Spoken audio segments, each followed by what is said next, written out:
Hello, everyone, and welcome to another episode of Marketing Lego. My name is Harshit. Now, I have Mike Wienick with me today. He's the founder and president at Jump Satori. Let me know, Mike, if I pronounce this right. So, it's almost a Good. decade-old consulting firm offering companies at highly experienced senior marketing and operations executive for a fraction of cost. And plus, like, they got multiple digital marketing service offerings as well. Big welcome to you, Mike. So happy to have you with me. Yeah, thanks for having me. I appreciate it.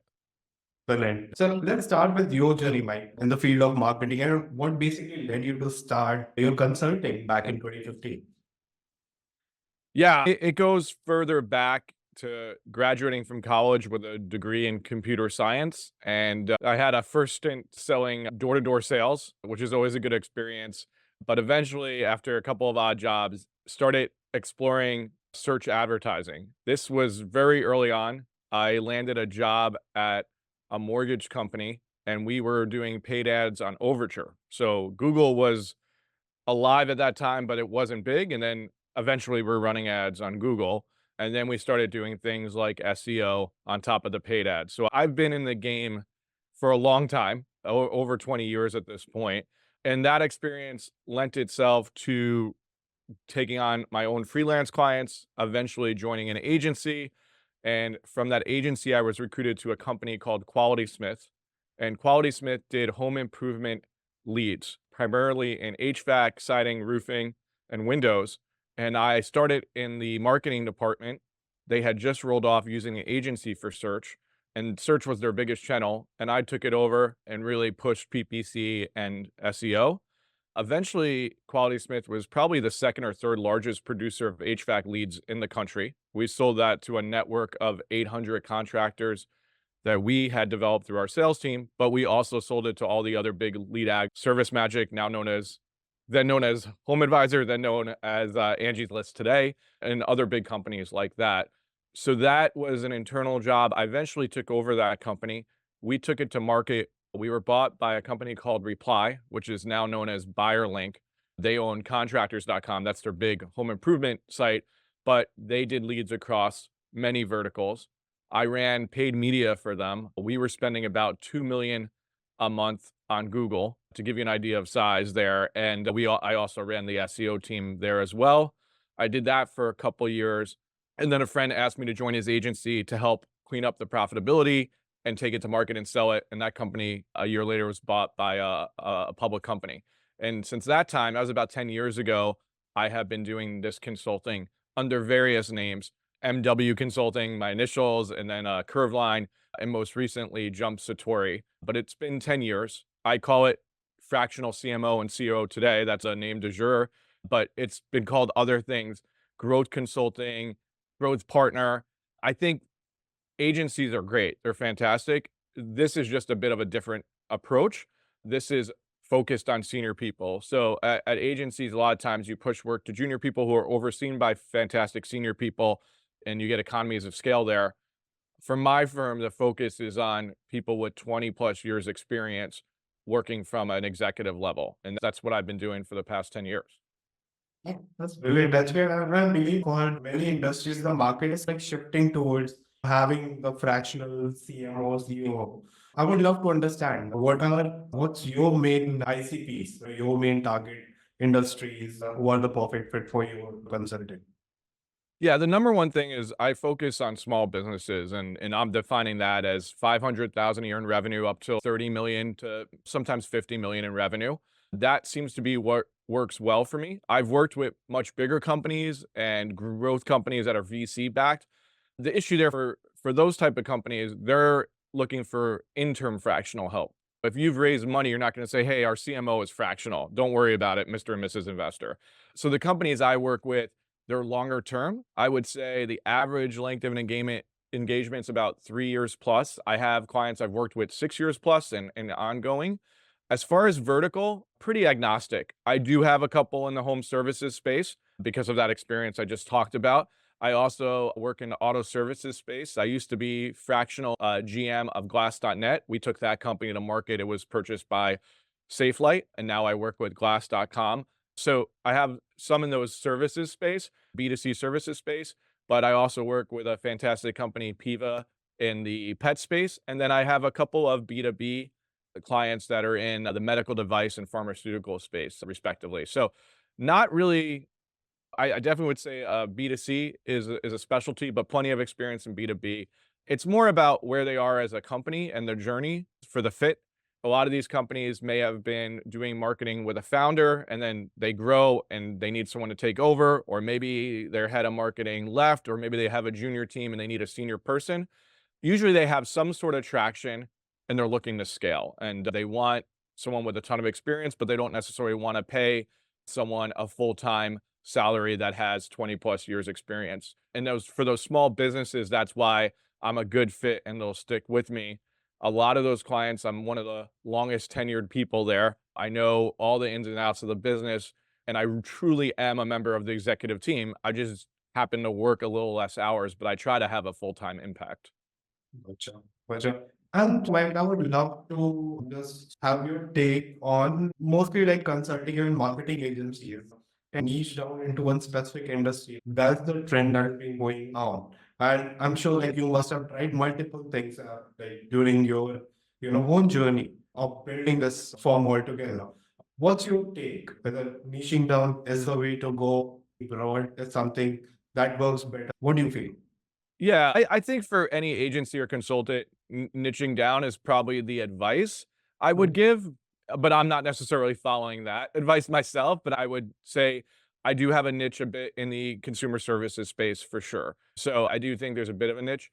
I also would like to say not all my clients are this way, but I do have a lot of high touch, high energy, high emotion clients, and I'm thick skinned. I'm from the Northeast, and I am used to dealing with people who are intense, and I love working with intense people. This is a negative way of saying it, maybe not the best way to put it, but I think for businesses to really work well, it's like you're putting your boot on the neck of the business and you're pushing.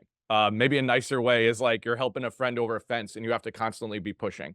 So I actually love working with executive teams that are constantly pushing. I get bored otherwise. So I think for me, I want to rapidly make changes. I want to rapidly test things. I want to rapidly try to move the needle.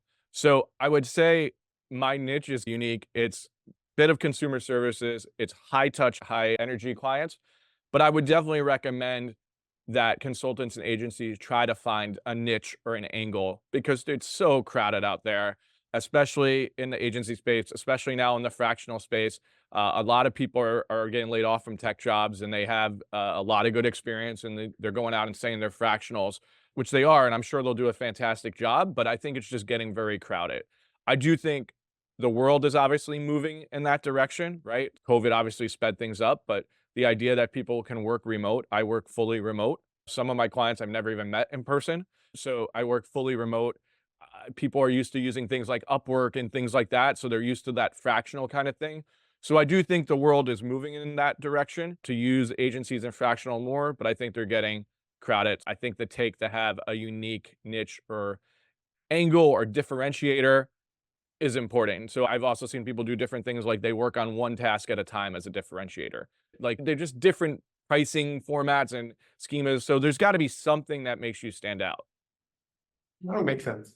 Okay, can you please tell us a bit more about the service offerings? I see on your site there are quite a lot of them. So can you please describe those? SEO, affiliate.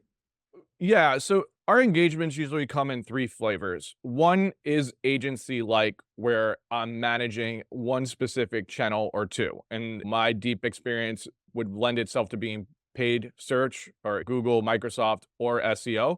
If we're going to manage channels specifically, those are most likely the channels it would be. But that's a small portion of my clients. Most of my clients really are a fractional executive type approach. So the two flavors there are I came in and like I took over founder, like I said, or there was just no one internally really owning marketing.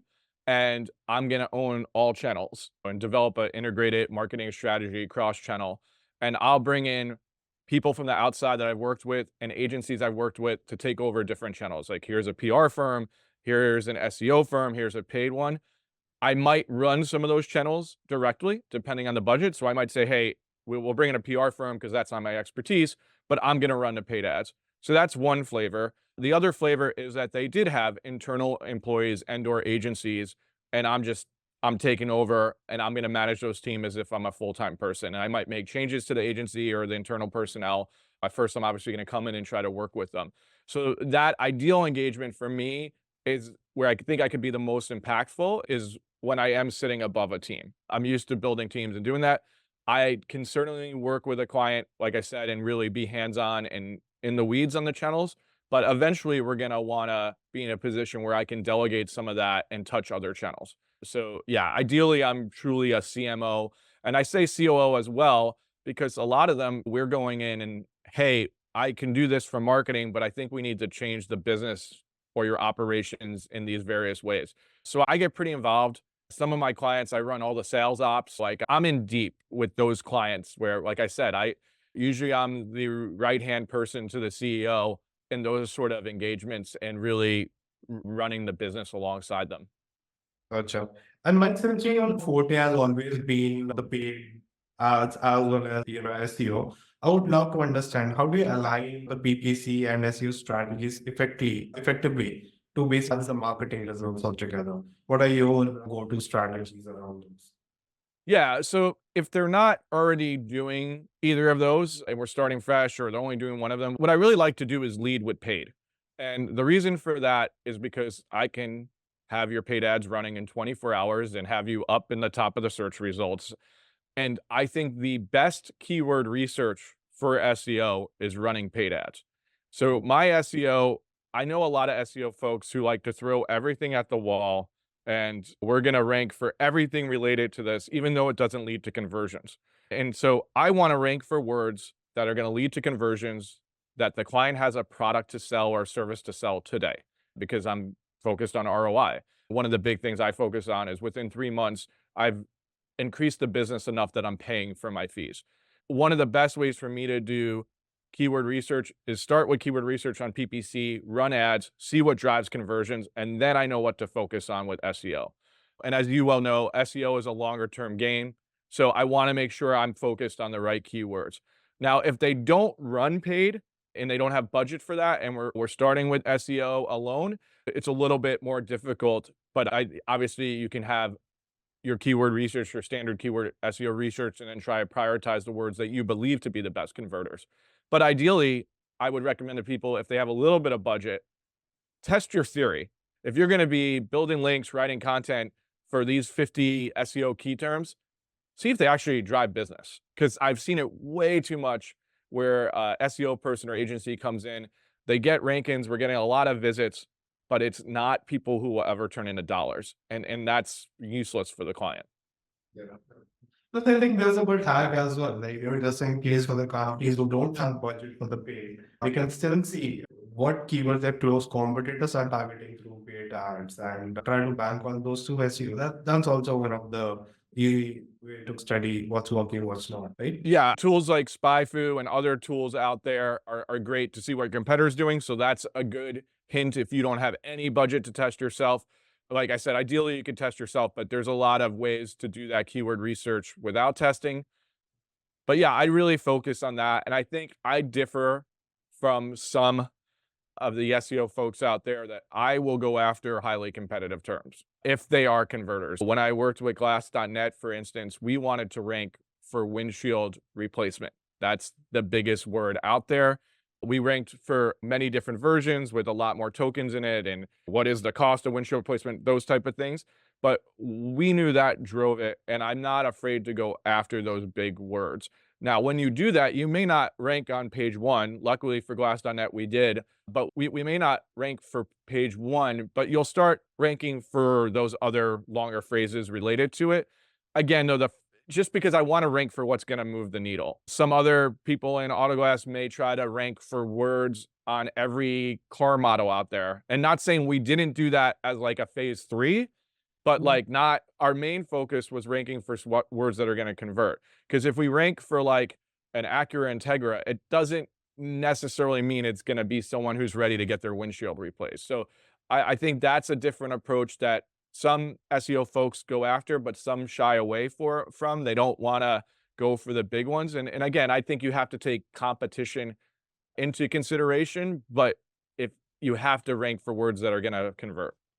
Yeah, that makes perfect sense as well. Like, and eventually you might end up, ranking for short tail keywords as well, because you're building that, authority in your niche. But it makes perfect sense. Like, in the end of the day, you have to deliver RO, and that needs to be quick. So, yeah, makes perfect sense. Now, because you're working with basically companies scaling from maybe you just mentioned 500K to maybe 50 million. I would love to understand how exactly your approach changes with respect to SEO, big versus a small company altogether. Yeah, I think it starts from like initial analysis of the company. And I don't work with a lot of companies that I would say are going to be a VC investable company. Some are for sure. So I think it's looking at the company and understanding where their growth could possibly go. And then we can talk about the plans, right? If we are working with a company that's 500 grand and I think they can be a 5 million dollar company, I might approach it differently if I think it could be a $300 million company. So I think it starts from some sort of analysis of that, not to limit yourself in any way or limit the imagination of where they can go. But I think we want to talk about where they can go and then their goals, right? So I do think even for the smallest business, forecasting is important and real forecasting and plans, and they change all the time. I've worked at VC-backed companies where we were doing quarterly forecasts and presenting them to the investors and the board, and we had to hit those. But honestly, a lot of those were pulled out of thin air because they had to show certain things to the investors, even though we knew that I don't think that's real. So I do think setting lofty goals is important, but you have to be realistic, and that sets the tone, right? So if someone is doing 500 grand a year and they want to double it, and I think you can for that type of business, double in the next year. I think we have to be realistic of what's going to impact that. So SEO is a long-term play. It certainly could impact a thing a year later if we're planning for next year. But likely, if you're going to be predicting heavy growth, you're going to lean more into paid, and while you're still doing SEO, but understanding that might be impacting year 2 or 3 more than the immediate next year, if that makes sense. I think the best business leaders are planning multiple quarters ahead and not just flying by their seat of the pants. So I think that impacts a lot of like how you deploy resources against paid versus organic. Organic is the long-term play.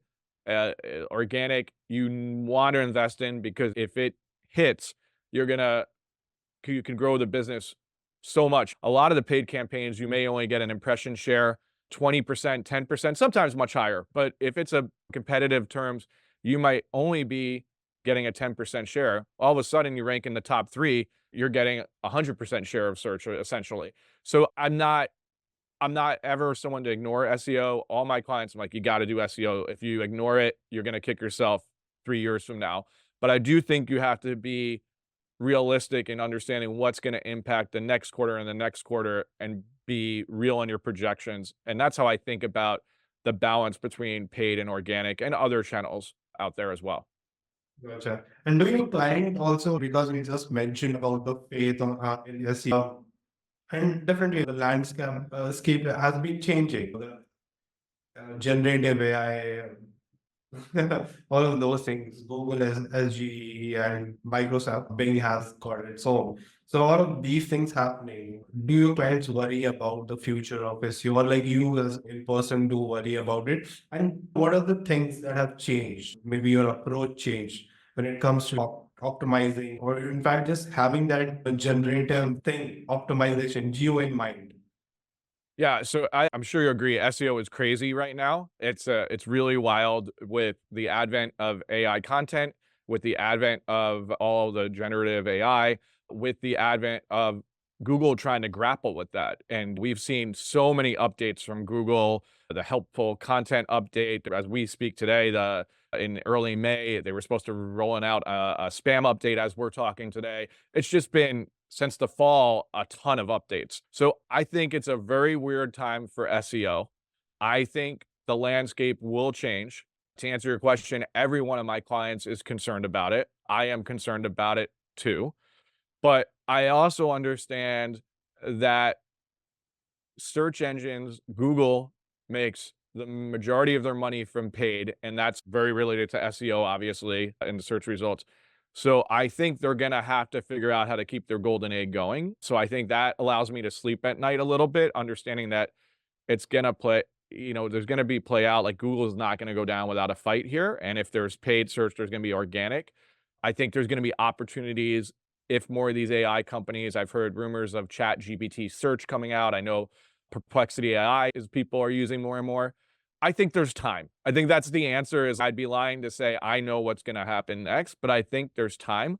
And I think folks like you and I who live this life every day, I'm very active, more from reading, but I do post on Twitter, X, whatever you want to call it today.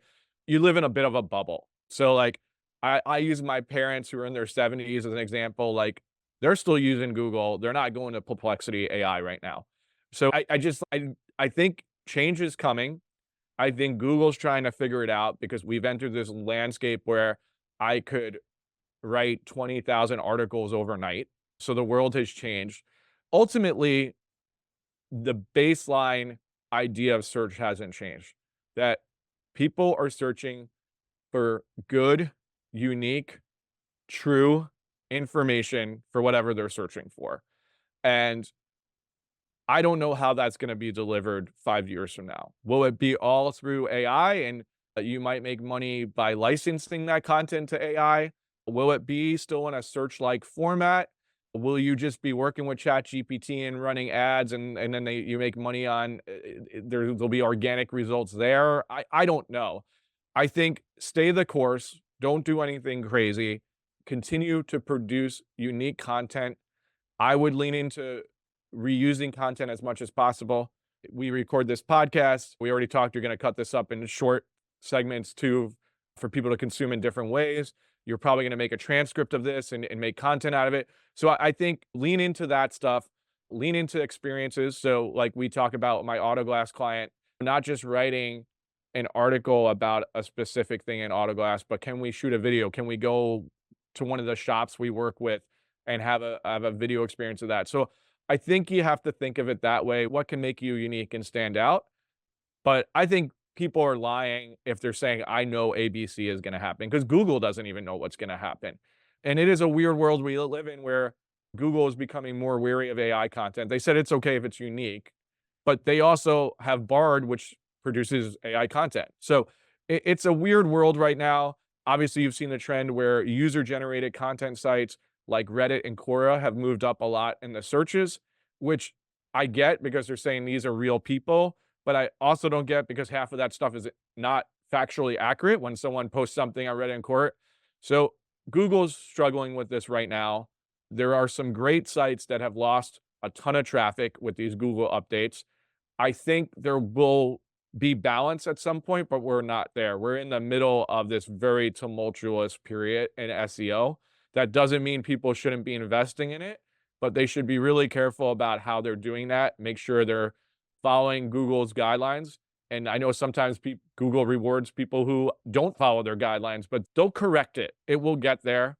So put out good content, get good organic links, and ride this wave out a little bit. But don't be too scared. People are still going to need information. I think paid search and organic search will have some place in the future. I don't know in what format exactly. Gotcha.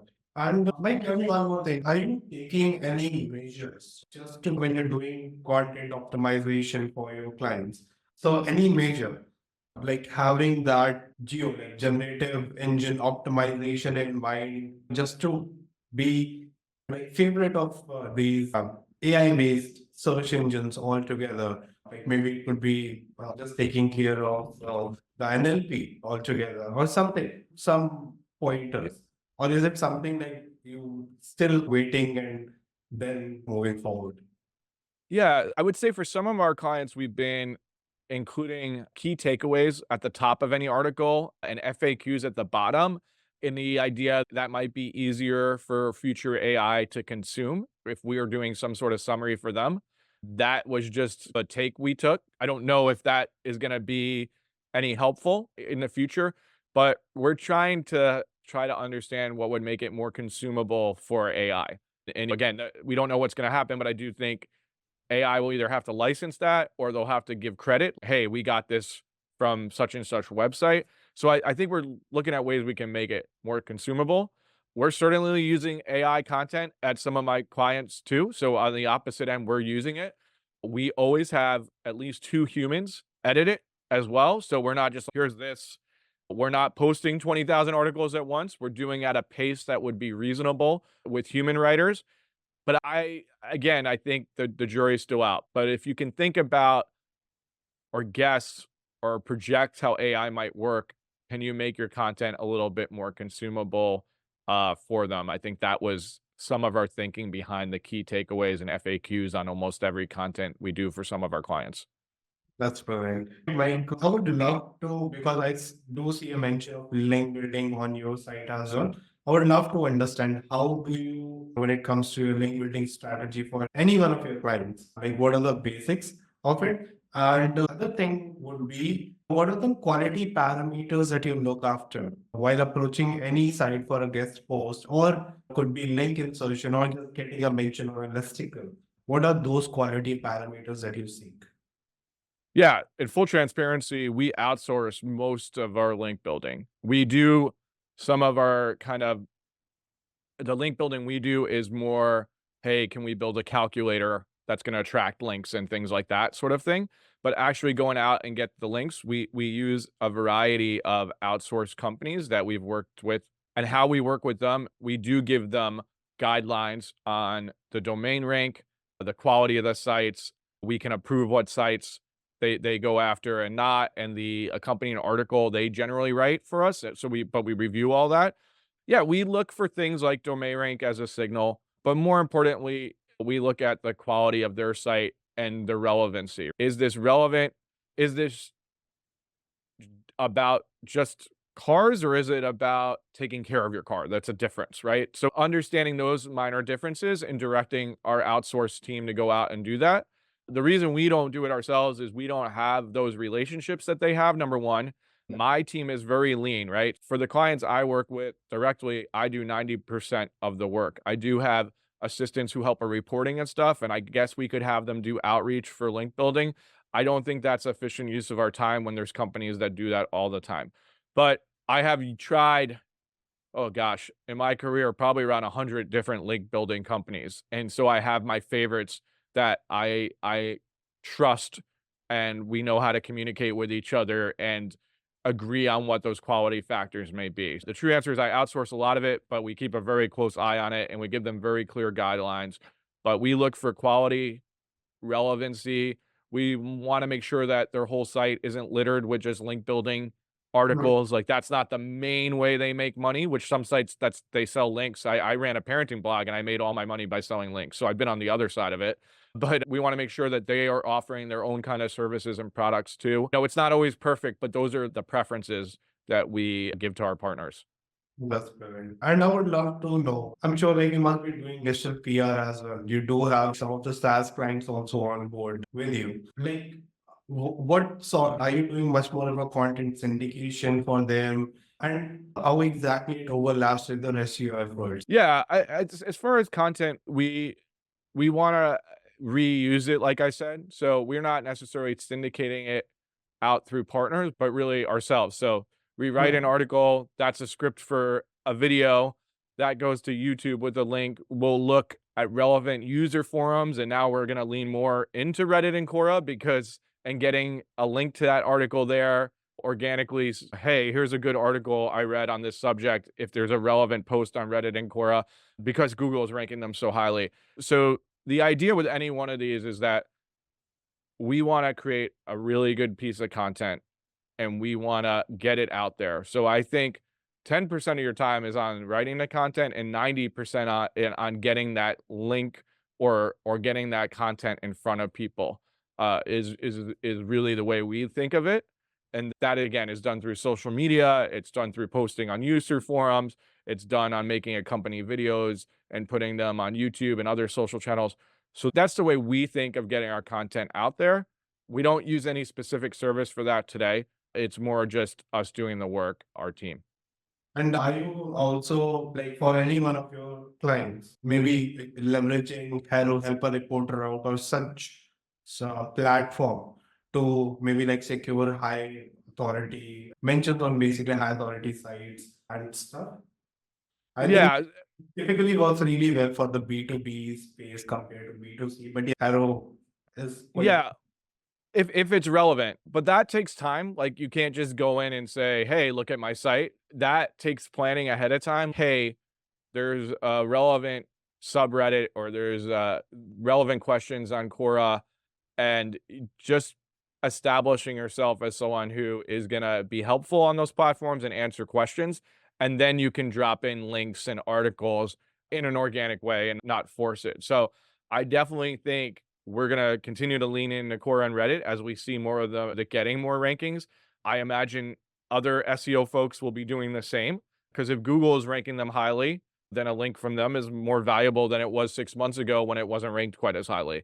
So I do think there'll be even agencies, I think there are some today, but like agencies and services that specialize in that, like that they have a bunch of topics covered in Quora and Reddit. They have some reputation on those platforms, and then they'll sell you a link placement on those platforms. I imagine it's already going on, but more, I think, as we've seen Quora and Reddit get ranked higher and higher by Google. makes sense. And what are the main SEO KPIs that you look into to Yeah, have much more informed yeah. decisions? The absolute number one is revenue or ROI from SEO, the conversions, like I said from earlier.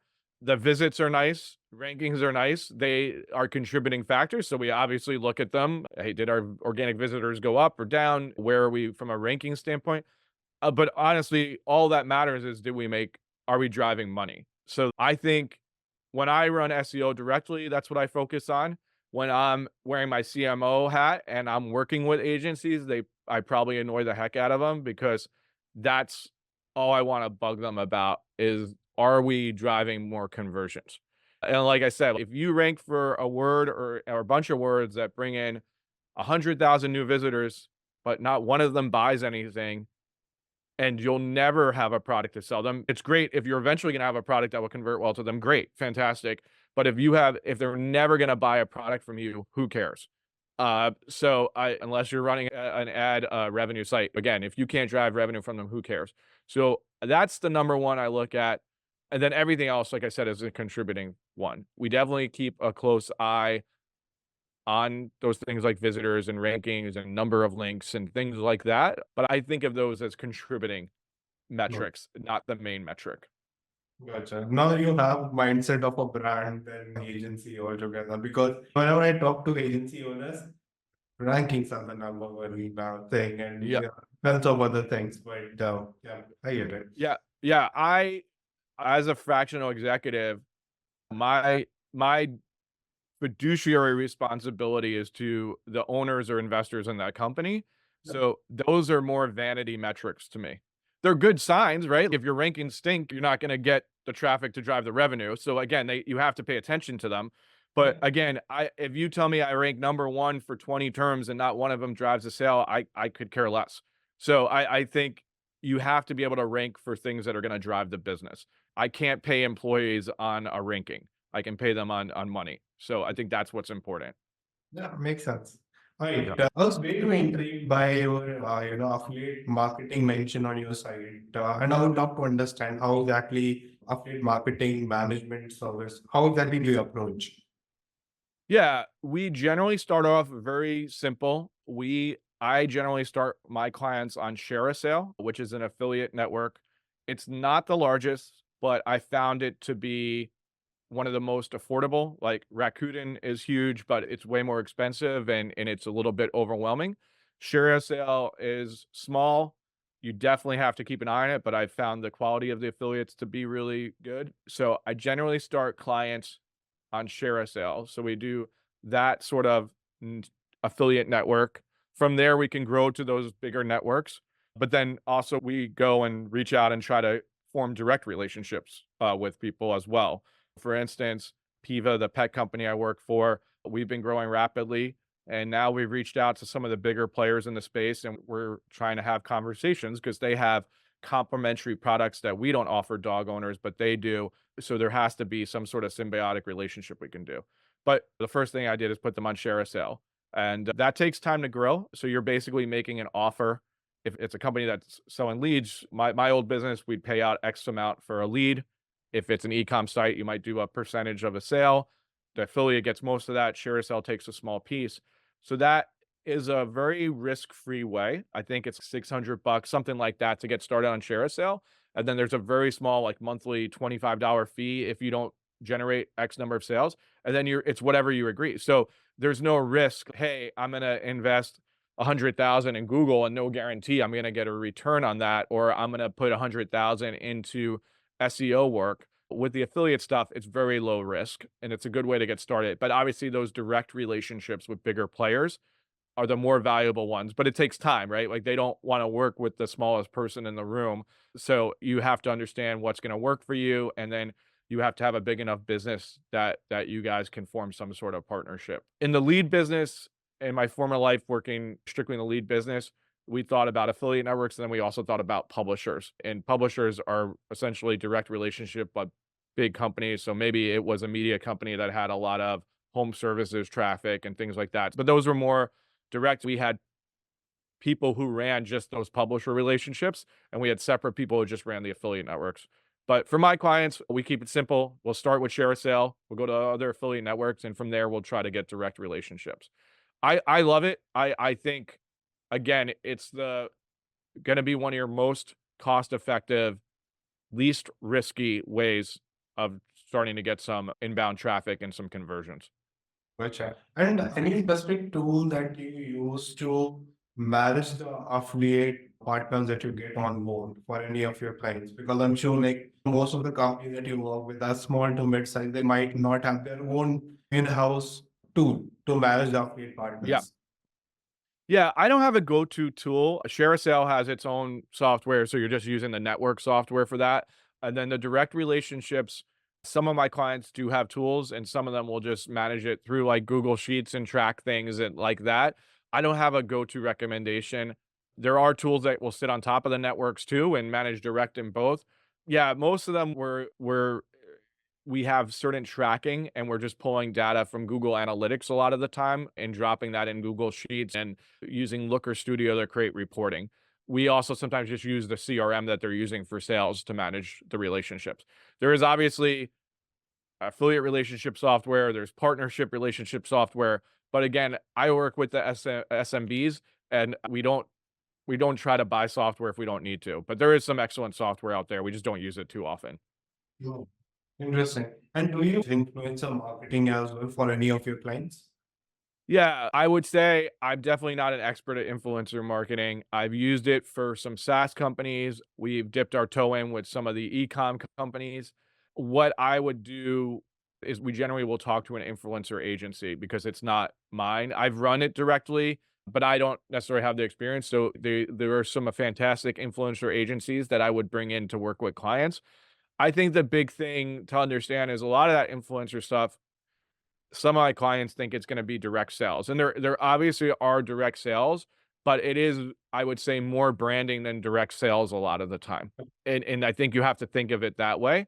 So, sometimes for me, where my background is performance marketing, sometimes it's not as exciting as I thought it would be when influencer marketing first came out there, but there are great agencies. There's niche agencies, like, my pet client, there's literally influencer pet agencies that only work in the pet space. So I think you can get really good ones. And what the advantage there is that they have a Rolodex, dating myself by using the word Rolodex, but they have a network of, hey, here are the top 200 pet influencers. We already know what their rates are and how to work with them. And we already have those relationships. So I think you can obviously go out and source your own. There's tools to source your own. But if you're not an expert, I think the influencer agencies, if you have the funds to pay for an influencer agency, are really helpful because they're experts at dealing with these people and negotiating and understanding them. For sure, for sure. Yeah. But then again, your idea of having ROI, because you prioritize that very else, and branding does, you understand that. So Yeah. We does it, put it in like the PR bucket. And the way I think about PR, because PR firms are expensive. I think of it from an SEO standpoint. Again, because I am an old school search, and I think it's from SEO because one, you're getting real links from PR. And two, I do think, and Google has said this, not only are we seeing UGC sites ranking high, but just branded sites. Like I can tell you in the home services and auto services space, there are sites that have terrible SEO. Like their content stinks. They have a lot of links though, because they're well known and it's just the brand. And so I do think of PR as an SEO play. I do think influencers are starting to go that way as well. So I think it's so more integrated in today's world, just the way Google is changing and things like that. And again, because I may be a very small company, but I could use an AI tool and have as much content as a Fortune 100 company in 3 weeks. I could rival the biggest company in my space as content. So I think Google obviously continues to look at things like links, but mentions and branding, I think it all plays into it. And I think it will play into it more as Google will better dial in the algorithm to take account brand. And again, my background is more performance than brand, and I've done plenty of brand marketing in my life, but I think it's becoming more intertwined than ever with the changes we're seeing in the marketing landscape. Mike, let's talk about, you've been named Podnet's boss of the year quite some time back, but I would love to understand what leadership principles or practices do you believe basically contributed to this recognition? Yeah, it was way back 2011, a little less gray hair then. I think it all comes from like, why are we here? Like, why is somebody working at your company? Because it's work, right? If I won the lottery, I'm a tinkerer. I would always be like working on some entrepreneurial thing, but it wouldn't be the number of hours I work today. And I'm sure a lot of employees that have worked for me would say, hey, yeah, if I won the lottery, I wouldn't be doing this. I believe in purpose and mission. And like, you have to find it. So when we were doing home improvement lead generation, we would talk about helping out contractors and small business owners. And that's so something you could feel good about. Obviously, I'm an animal lover. So like my client Piva, we literally reunite owners with their dogs almost every day. So that's a driving force. So I think there has to be mission. I think there has to be a separation of work and home life. I maybe not that good at it today for myself because I work from home and I work odd hours and because I'm a single dad half the week and have 2 young kids. When I was running internal teams, if we were gonna have a team building exercise, I tried to make it during the day as much as possible. I think like little things like that, it's not a big deal, but I don't want people to take away from their personal life. Now, if we were gonna do a really fun Christmas party at night, I think that's a different thing. But like we tried to keep work to work.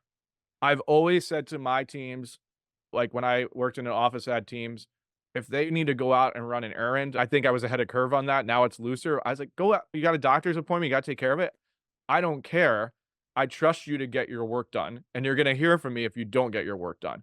You got to take a personal phone call. Just walk out and do it. I don't care. I want to work with adults who are mature enough to get their work done. And I think I look for that in hiring. And if you can create that sort of environment where everyone knows they're going to get their stuff done, and then if they don't get their stuff done, they're going to get talked to, put on a performance improvement plan, and eventually be shown the door.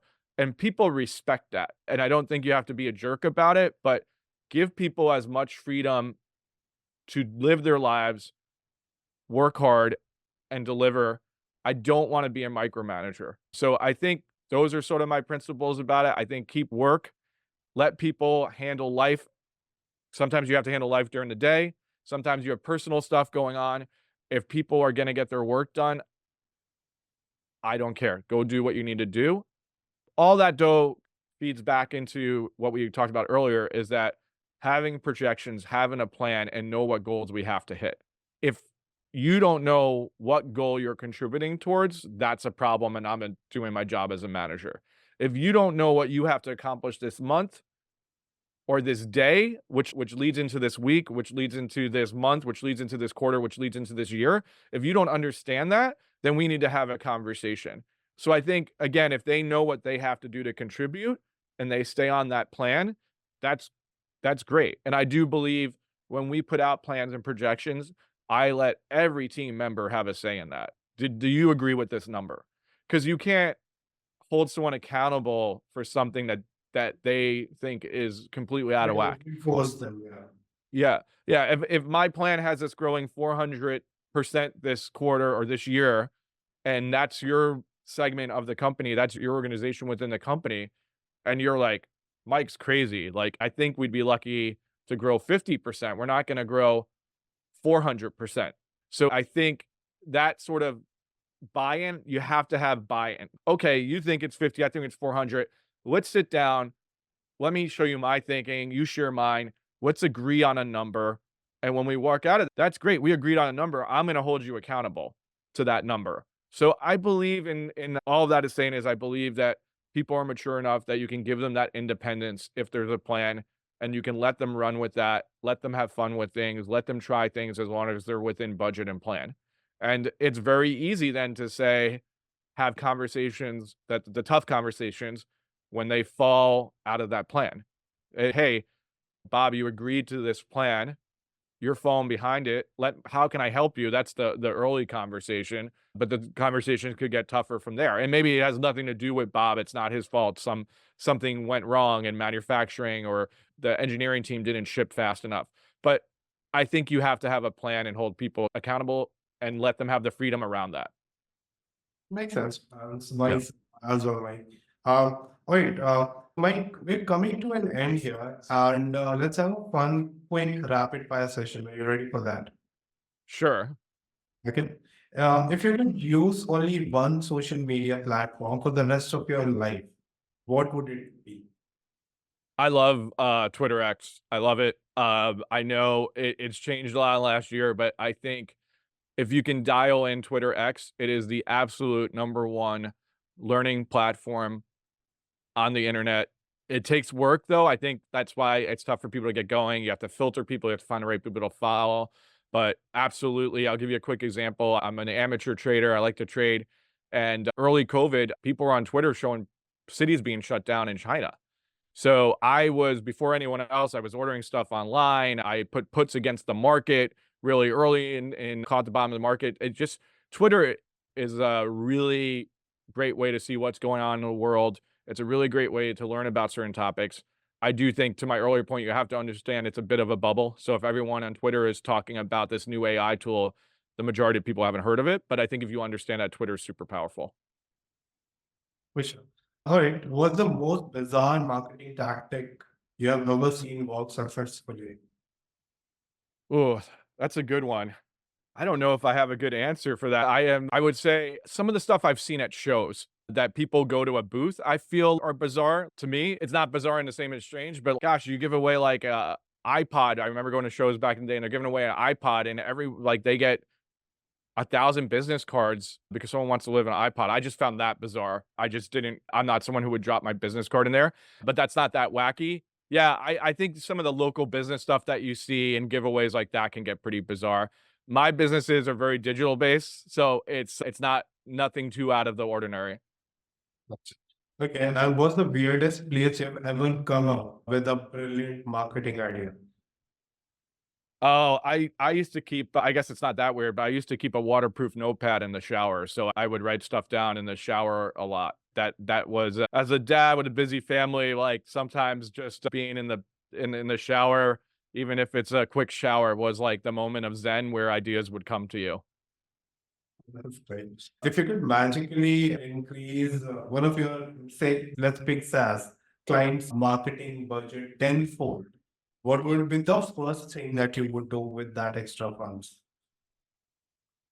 Yeah, there's probably a quick answer, but this is the nerdy side of me. I would probably have to do some very analysis of what's working and what I think you could still put money into without diminishing return. So if we're Google is giving us a 10x return, but they've had a budget cap on it, that would be the first place I'd do it. I do think I'd put a lot in long-term SEO, and then just I think video and YouTube. I look at my kids; they don't watch TV.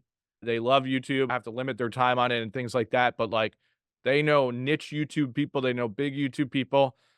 I think that's the future. So if you're a consumer-facing company, that kind of video, whether it's YouTube or TikTok or what have you, I would put a lot into video and knowing it may not have an immediate return, but I think this generation coming up, that is their world. So I may end up being a different social media platform, maybe a different channel that we haven't even heard of yet. But I think video and short form and long form, you have to lean into. I'm certainly not an expert at that. I'm learning as I go, but I would put a lot into video. Gotcha. My very last question, what's your last Google search? Oh, my last Google search. What was I looking for? I think I was, oh, my son has a flag football game on a turf field, which he normally plays on grass. And I'm so old, I remember the old AstroTurf, which you wouldn't wear your cleats on. But I think today's turf you do wear cleats on, and I found out you do. But I was Googling if he should be wearing his sneakers for his flag football bowl game, or if he should wear his cleats. But I was dating myself. I wrote to his coach and asked him too, and I think I was definitely dating myself. No one's playing on like AstroTurf, which we used to play on as kids if we had like big games, and the world has changed. All right, Mike. I really learned a lot of things from your experience. I'm sure the audience will appreciate this. Thank you so much. I really appreciate your time here with me. Thanks. Oh, thanks for having me. I really appreciate it. Thank you.